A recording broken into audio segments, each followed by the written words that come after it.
নমস্কার সবাইকে। আজকে যে ভিডিওটা আপনাদের কাছে আনছি সেটা 51টা সতীপীঠের একটা পীঠ, যেটা মুর্শিদাবাদের কিরিটেশ্বরে অবস্থিত।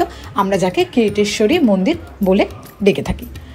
যারা জানেন না তাদের বলি, সতী মায়ের 51টি দেহাংশ, দেহের টুকরাংশ বলতে পারেন, এক এক জায়গায় পড়েছিল। যদি খুব এখনকার উদাহরণ দিয়ে বলি তাহলে বলতে পারি তারাপীঠ বা কামাখ্যা বা আমাদের কালীঘাট।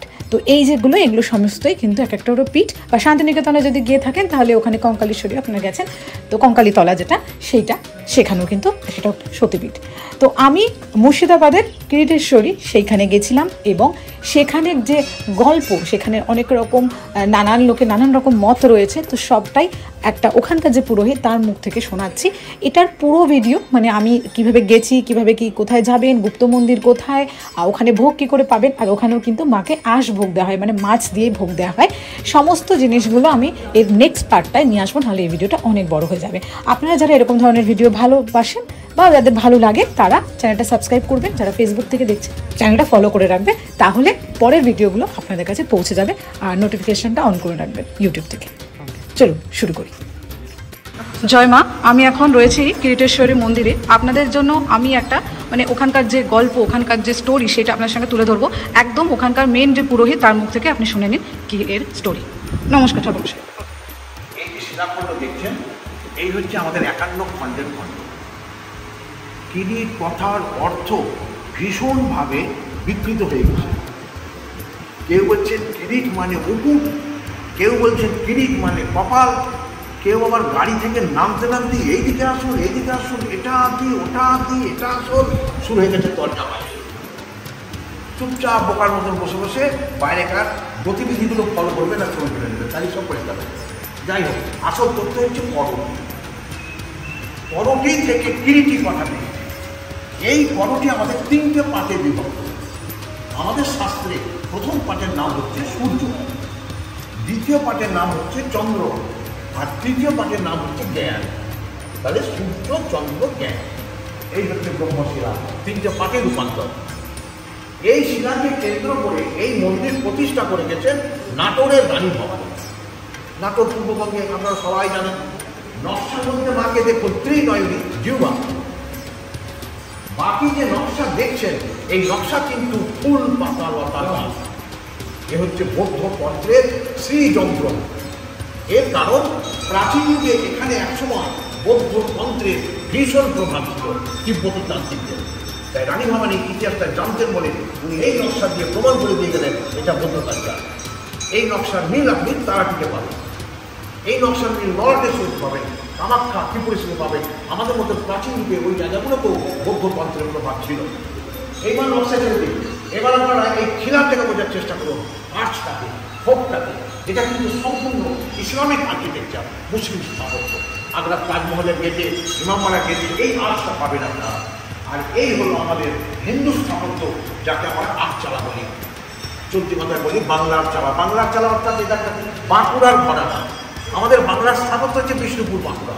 তাই এই মডেল আপনারা কালীঘাটেও পাবেন, দক্ষিণেশ্বরেও পাবেন, আর মলাটেশ্বরীতেও পাবেন, কার্তিকেও পাবেন, কিরিটেশ্বরীতেও পেলেন। এটা বাংলার স্থাপত্য, তাই বাংলা চালা। তাহলে বৌদ্ধ পেলাম, ইসলাম পেলাম, হিন্দু পেলাম। বাইরে বেরিয়ে মায়ের মন্দিরের চূড়াটাকে লক্ষ্য করবেন। এমনিতেই মুর্শিদাবাদ ইতিহাসের জায়গা। তারপর পীঠস্থান, ইতিহাসটা থাকারই কথা। স্বাভাবিক কারণে আপনাকে বাইরে বেরিয়ে গম্বুজকে লক্ষ্য করে দেখতে হবে, চালের দিকে তাকিয়ে থেকে দেখতে হবে। এবার ইতিহাসের দিকে না দেখে আপনি যদি কাউকে ডাকাটা দিতে কান দেন, তাহলে আপনি মিস করবেন। কারণ ডাকছে সে, তার ইন্টারেস্টে। আপনার ইন্টারেস্ট ইতিহাস খোঁজা, আগে ইতিহাস খুঁজবেন, বুঝবেন, তারপর আসবেন।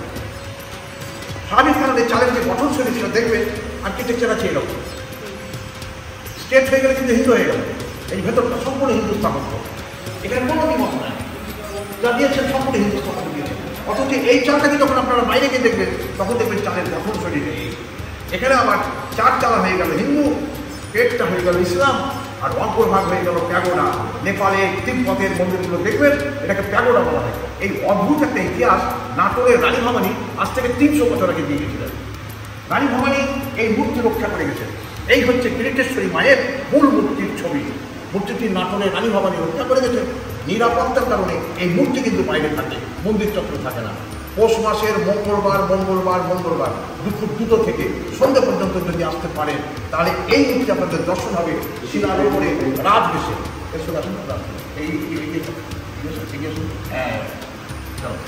এই মূর্তি কেবলমাত্র 4 দিন মধ্যে নিয়ে আসা, সেটা হচ্ছে পৌষ মাসের 4 মঙ্গলবার দুপুর 2টো থেকে শীতের সন্ধ্যে 5টা 5:30। এই মূর্তির গুরুত্ব কি, কেন রানী ভবানী এই মূর্তিকে নিরাপত্তার ব্যবস্থা করে গেলেন, কেন? খুব ভালো করে মুখমণ্ডলের দিকে তাকিয়ে দেখুন, এখানে ভগবান বুদ্ধের ছোঁয়া আছে। খুব ভালো করে মুখের স্টাইল ফলো করুন, এখানেও কিন্তু বুদ্ধের ছাপ, অর্থাৎ একসময় এখানে বৌদ্ধ পন্থের প্রভাব ছিল। এই গল্প আপনার আমার নয়, এই মুখমণ্ডলী আর এই নকশা প্রমাণ করে। যুগ পাল্টে গেছে, ছেলেপেলেরা হয়তো অনেকে পড়াশোনা করেনি, ইতিহাস ঘাটেনি, তাই লতা পাতা দেখে বলে কি লতা পাতা, কিন্তু লতা পাতার দিকে সেটা শুধু এখানেও নাই, তারা দুটোও পাবেন, তারা শুনতে পাবেন, অর্থাৎ পাবেন। যে বোঝা সে ঠিক বুঝবে, যে বোঝাবে সে লতা পাতা বলবি। যাই হোক, মা সর্বোচ্চই এটাও মা। মার্চের মধ্যে একটা মূর্তি দেখতে পাবেন, ওটাও মা, কিন্তু ওই মূর্তির বয়স হচ্ছে 10 থেকে 12 বছর বয়স। স্বাভাবিক কারণে ঐতিহাসিক গুরুত্ব নয়, তাই তালার উপর ভরসা করে আছে। এটা ঐতিহাসিক গুরুত্ব আছে, যেহেতু এটা গান্ধার, এই যে বুদ্ধিস্ট মুখের মধ্যে বুদ্ধির ছাপ, গান্ধার শিল্প, স্বাভাবিক কারণে গ্রিক বৌদ্ধ মিলিয়ে গান্ধার ঐতিহাসিক গুরুত্ব আছে। রানী ভবানী দক্ষ মহিলা, উনি ভেবে চিন্তে সব ব্যবস্থা করে গেছেন, আমরা ওনারই ব্যবস্থা করছি, পরম্পরা মেনে চলেছি। মা দুটোই মা ইতিহাসের মধ্যে ইতিহাসে যাবে। ঠিক আছে।